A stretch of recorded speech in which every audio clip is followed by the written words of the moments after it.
Ao falar sobre desenhos animados, uma das frases mais comumente ditas por pessoas de idades diferentes é: na minha época tudo era melhor. E isso é um pensamento que eu ainda vou trazer aqui pro canal algum dia. Entretanto, junto com esse pensamento, muitas vezes vem um outro pensamento de que novos desenhos são ruins. E é totalmente normal pensar assim, o sentimento de nostalgia é algo incrível e as pessoas vão sentir falta do antigo. E eu já tive esse pensamento, junto a uma certa ignorância que eu tinha novos desenhos. Entretanto, isso mudou de um tempo pra cá. Pensando sobre isso, hoje eu decidi falar sobre como um dos melhores desenhos da atualidade poderia ser mais reconhecido. Mas antes, dois pequenos avisos. Esse vídeo tem pequenos spoilers, não é algo que vai estragar a sua experiência com o desenho, e pessoalmente pra mim não faria a menor diferença saber dessas informações, mas eu entendo que algumas pessoas podem não estar muito interessadas em ouvir. De qualquer jeito, eu sempre vou tentar evitar falar sobre spoilers e não vai ter nenhum spoiler sobre a história ou plot twists. De qualquer forma, saibam disso antes de assistir o vídeo. O outro aviso é uma pequena divulgação minha aqui. Eu nunca peço para vocês se inscreverem no canal no início do vídeo, mas recentemente eu reparei que 90% das pessoas que assistem os meus vídeos não estão inscritas. Então, se você gosta do meu canal, considere se inscrever.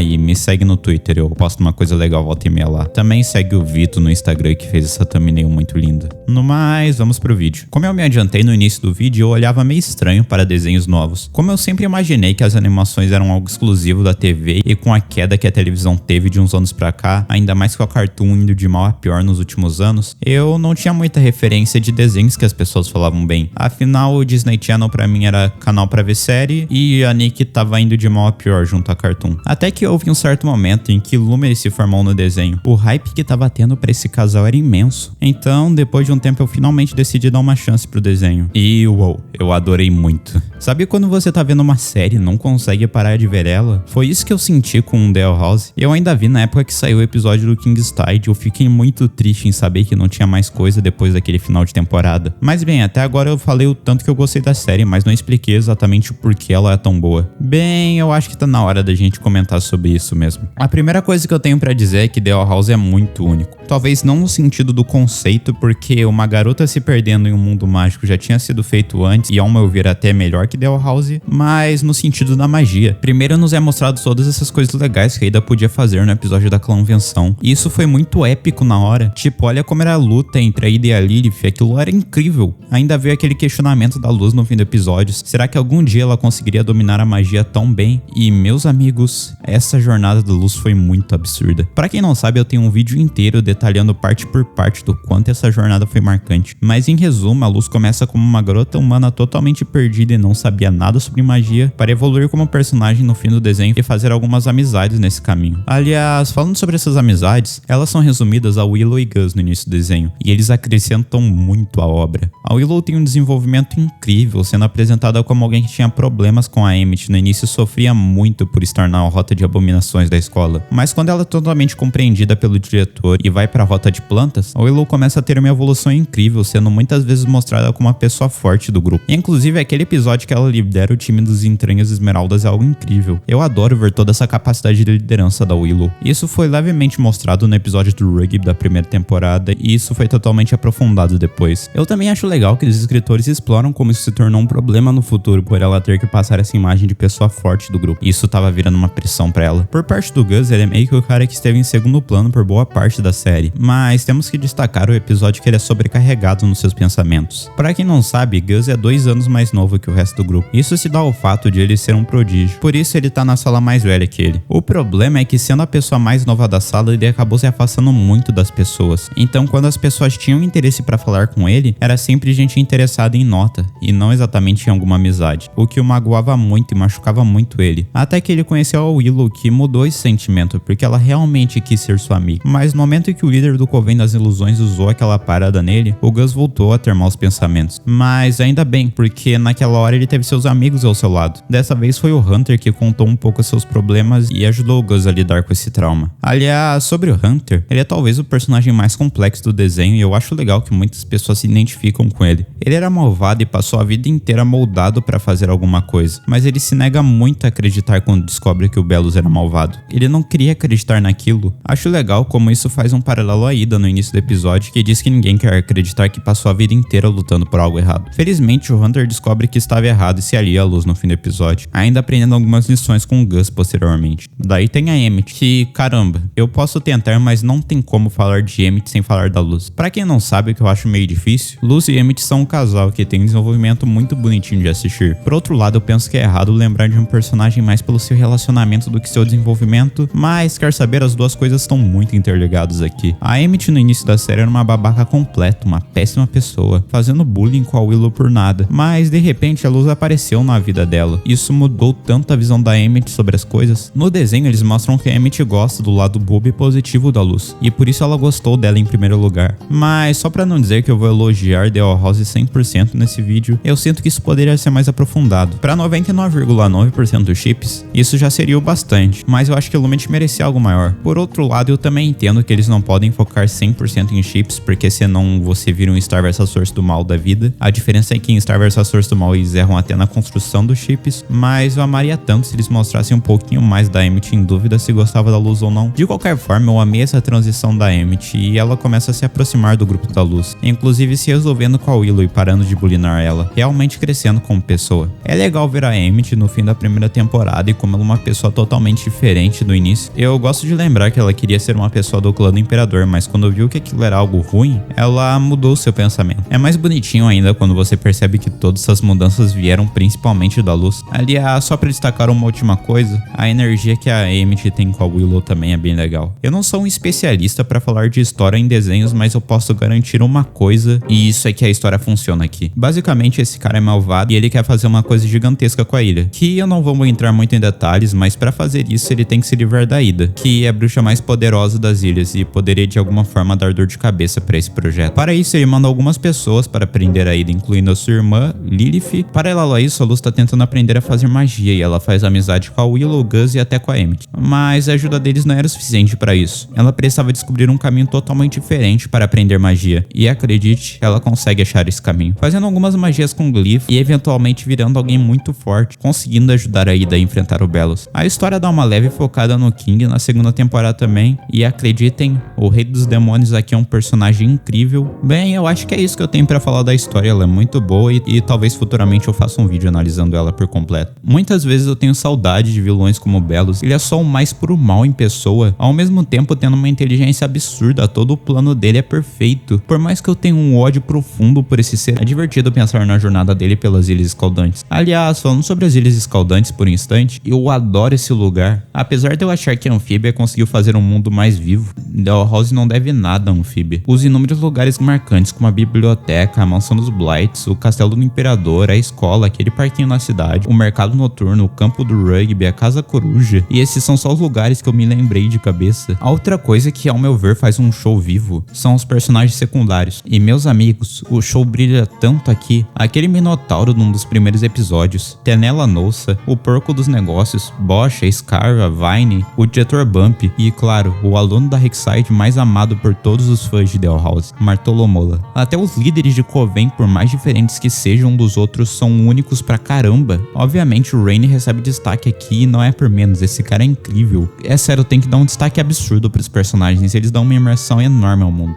The House foi um desenho incrível que acima de tudo mudou meu modo de pensar sobre novas animações e me fez abrir a mente para esses shows. Depois de assistir pela primeira vez, eu percebi que a animação é uma arte que, apesar de ter épocas onde mais shows saíram, ou momentos que você pode gostar mais, ela sempre esteve em mudança. É sério, eram poucos desenhos no início desse século que focavam em construir uma história boa. E tá tudo bem você preferir essa época, com certeza era um tempo mais simples e eu confesso que gostava muito de desenhos assim. Mas eu vejo tantas pessoas desmerecerem os desenhos atuais, e acreditem, os desenhos atuais são muito bons. Deem uma chance pra The House e vocês vão perceber que as animações atuais são boas pra caramba. Muito obrigado aos membros do canal que me apoiaram nesse projeto, com um agradecimento especial a Eduardo Moraes, Mifael Podin e Felizinho. Vocês me apoiam muito nessa jornada que é o YouTube. Muito obrigado a você que me ouviu até aqui e eu te vejo no próximo vídeo.